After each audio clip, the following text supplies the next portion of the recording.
Wife and husbands ఇద్దరూ వచ్చారు. ఆ ప్రాబ్లమ్ ఏంటమ్మా అనేసి ర్యాండమ్ క్వశ్చన్స్ అడగడం స్టార్ట్ చేశాను. వెంటనే హస్బెండ్ రెస్పాండ్ అయ్యారు. దీనికి పిచ్చి పట్టిందండి, మెంటల్ పట్టిందండి, చిన్నపిల్లోడిని కొట్టేస్తుంది, మా 4 నెలలుగా పుట్టిన బాబుని కొట్టేస్తుంది, రీసెంట్గా డెలివరీ అయింది అని చెప్పాడు. పిచ్చి పట్టిందని తీసుకొచ్చారా నా దగ్గరికి, లేకపోతే తనని సెట్ చేయడానికి తీసుకొచ్చారా అని అడిగాను. సెట్ చేయడానికి తీసుకొచ్చారా లేకపోతే ఏమైనా కంప్లైంట్స్ వల్ల తీసుకొచ్చారా అంటే, లేదు మేడం తను ఒకలాగా బిహేవ్ చేస్తుంది, మీరు బాగా చేస్తారని తీసుకొచ్చాను అని. ఫస్ట్ ఆఫ్ ఆల్ బాగా చేయడానికి నువ్వు డిసైడ్ చేసేసావు, తనకి ఏదో అయ్యింది, ఏదో జబ్బు వచ్చేసింది, డెలివరీ తర్వాత పిచ్చిదైపోయిందని నువ్వు క్లారిఫికేషన్ ఇచ్చేసావు. Very good, that's fine. నేను క్వశ్చన్ అడగడం స్టార్ట్ చేశాను తన్ని. ఏం తింటున్నారు, ఫుడ్ ఏం తింటున్నారు, స్లీపింగ్ టైం ఎలాగుంది, ఇవన్నీ ర్యాండమ్ క్వశ్చన్స్, రొటీన్ క్వశ్చన్స్ వేయడం స్టార్ట్ చేస్తే తను చెప్తుంది. I was really surprised. బీరకాయ, ఆనపకాయ అండ్ ఇంకొకటి గసగసాల ధనియాల కూర, ఈ 3 పెడుతున్నారు తనకి. బాగా వాటర్ కూడా వాటర్ ఆఫర్ చేశాను, వాటర్ తాగమని. చన్నీళ్ళు తాగకూడదండి, వాటర్ తాగకూడదండి నేను అంటాను. ఎవరు చెప్పారు నీకు వాటర్ తాగకూడదని? గైనిక్ చెప్పారా, పీడియాట్రిషియన్ చెప్పారా, ఎవరు చెప్పారమ్మా అని అడిగా. లేదండి మా అత్తగారు చెప్పారు అంటాను. అత్తగారని కాదు, పెద్దవాళ్ళు చాలామంది బాడీకి డెలివరీ అయిన వాళ్ళకి బాడీ డిహైడ్రేట్ అయిపోతూ ఉంటుంది. మోస్ట్లీ వాళ్ళకి ఎక్కువ వాటర్ అందించాలి.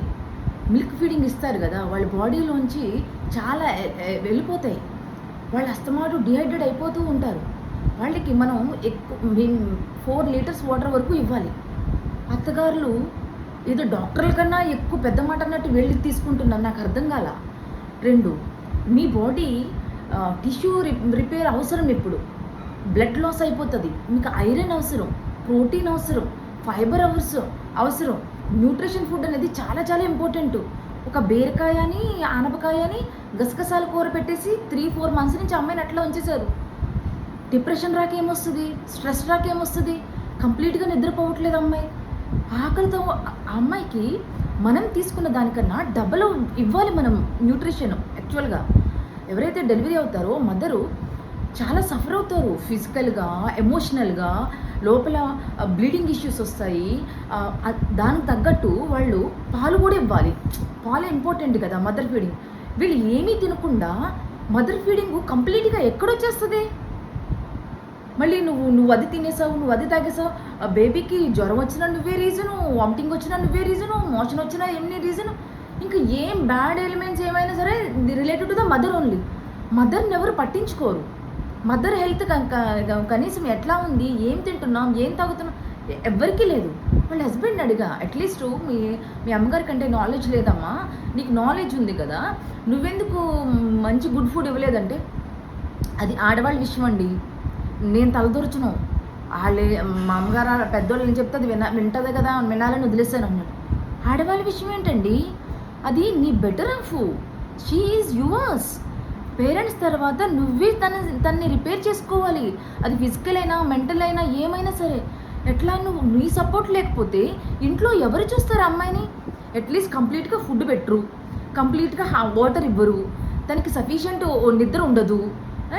లైఫ్ అంతా కూడా తనకి డ్యామేజ్ అయిందంతా కూడా ఇప్పుడు రిపేర్ చేసుకున్నప్పుడు చాలా న్యూట్రిషన్ ఫుడ్ అవసరం. మీరు ఇవ్వండి. ఇవి ట్రెడిషన్, పథ్యం ఇలాంటి వర్డ్స్ యూజ్ చేసి ఒక మదర్ని చాలా బాధ పెడుతున్నారు అందరూ. ఇది మా విషయం కాదని పక్కన పెట్టద్దు. మీ ఇంట్లో వాళ్ళు కానీ, పక్క వాళ్ళు కానీ, ఎదురు వాళ్ళు కానీ ఎవరు ప్రెగ్నెంట్ ఉమెన్ ఉన్నా పథ్యం అనే విషయంలో మీరు ఇవి పాటించాలని రూల్స్ ఏమీ లేవు. మొత్తం తిండి ఆపేయాలని లేదు. ప్రోటీన్ తినొచ్చు, నాన్ వెజ్ తినొచ్చు. మీరు ఒకసారి వెళ్ళి గైనిక్ని కానీ, పీడియాట్రిషియన్ కానీ అడగండి. అత్తగారులు చెప్పారు, మా అమ్మగారులు చెప్పారని మానేస్తారేంటి?